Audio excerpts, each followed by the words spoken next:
my name is Tim Sales. Do you know that there are very specific differences in what the poor, the middle class, and the wealthy buy with their money on payday? It's so simple yet so different it nearly knocked me out of my chair when I finally understood it. I'm going to show you exactly what I'm talking about, and you can evaluate for yourself why the wealthy keep getting wealthier and the poor keep getting poorer and the middle class are stressed out. To understand this, I need to make sure you understand some basic business terms in the way that I'm using them. The words that you need to know are income, which means money you bring in, expenses, which means money you spend, assets, which is the most confusing one. An asset is defined as something that pays you. If you're an accountant or a financial planner, I just raised your eyebrows a little because the traditional definition of an asset is things you own. More on that in just a second. Liabilities is the last definition and is defined as things that cost you. A house is typically viewed as an asset, but can it actually be a liability? Yes. By the definition I used earlier, anything that costs you money is a liability, not an asset. But to answer your curiosity, yes, a house can be considered an asset. When is it an asset? When it pays you money. If you were to buy a house and rent it out, and it paid you a positive cash flow every month, that would then be considered an asset. One more time on the definitions, just to be very clear before we continue. Income is money you make, expenses are money you spend, an asset pays you, and a liability costs you. Now let's look at what the poor buy on payday. On payday, the poor buy what I'm going to call stuff. What is stuff? Inexpensive things that people buy that they don't really need to survive. You go into someone's house and you can't find any counter or tabletop space in the whole house because of all the stuff on it. You can't find a single foot of white space on any wall in their house because of all the stuff that's hanging on it. Where did they get this stuff? They bought it at the flea market, at the garage sale, at the dollar store, at the craft show. Their house and their car is full and cluttered with stuff. So income comes in on payday and then goes straight out the expense column to buy stuff. The poor really never educate themselves on assets and liabilities. The poor justify their buying all of this stuff by claiming that it costs so little. Yes, it was very cheap, inexpensive, not a lot of money, but over the years, it's all they ever had. The problem is their income never produced or created more income. I know this group very well because this was me. This was the way I was raised.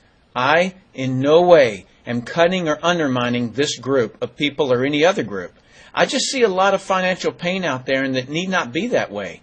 I only want to help you and hopefully you'll pass this information on to people you care about. Creating wealth is not a mystery. It's a formula. The only reason someone doesn't create wealth is because they don't know or don't apply the formula. Let's continue on and look at the middle class. The middle class is the group that society mistakenly thinks are the rich. They are not. Yes, they typically earn a six-figure income, but what they buy on payday keeps them prisoners of the middle class. What they buy on payday are liabilities. Remember the definition of a liability? Things that cost you? By buying liabilities, the money gets pushed up and out their expense column. Liabilities are items like cars, boats, houses, airplanes, credit card debt. Let me explain the way this happens. On payday, the middle class make a nice big paycheck. Let's say $15,000 for the month. They then split that down the middle and pay their monthly expenses with half, and with the other half, they make a down payment on a new car. The car costs $7,000 down, and after they tack on the insurance and the maintenance, that liability costs them $1,100 new dollars every single month. A few months go by and they want a boat, then a vacation home, a Rolex watch on the credit card, a vacation on the credit card, and before you know it, their liabilities have raised the expense levels to near or above their income levels.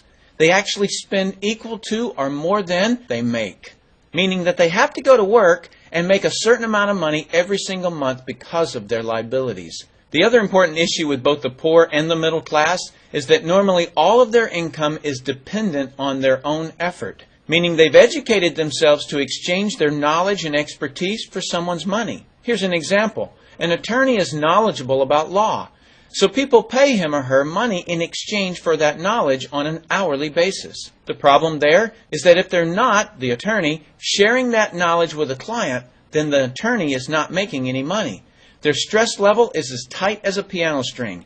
And if you were to ask them to go to dinner with you, they very rarely can because of how much money it'll cost them to take that time off. On the surface, life is merry. The reality is that it's a roller coaster ride. That's the middle class. Now let's look at what the wealthy buy. On payday, the wealthy buy assets. Again, an asset is something that pays you. If you want to become wealthy, buy assets that then earn you more income. The money wheel looks like this. Buy assets that produce cash, that then buy more assets that produce more cash, that then buy more assets that produce more cash. The wealthy spend their money and buy things that produce more money. Here's a couple of examples of assets that produce more income. Investments are the obvious: stocks, bonds, real estate. Education is another asset. If you learn how to do something and actually do it, that produces more income. That's buying an asset. I heard a great expression once: if you think education is expensive, you should see how expensive stupidity is. Another example of assets you can buy that pay you is businesses, especially those businesses that can create a passive income.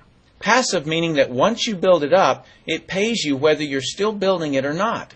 A little example is if you buy a pinball machine and put it in a barber shop. You don't spend any of the profits. You save them until you can buy another pinball machine and put it in another barber shop. This, by the way, was Warren Buffett's first business. Warren Buffett, by the way, is one of the top 2 richest men in America. The wealthy are extremely eager to find those passive income businesses because it continues to pay them month after month, year after year, long after they've stopped working the business. That's actually the way I created my millions. I found a passive income business that I built up, and it continues to pay me month after month, year after year.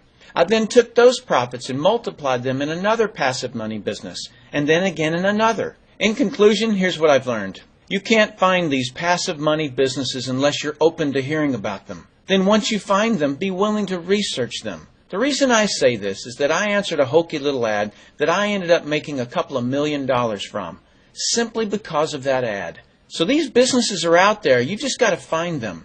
You've also got to be educated enough that when the right situation does present itself, you don't miss it. So remember, the poor buy stuff, the middle class buy liabilities, and the wealthy buy assets, preferably businesses that can create passive money. Then take that money and buy another asset that produces more money. That's the wealth creation formula. I sincerely hope that you've learned a couple of things from this explanation. I'm Tim Sales.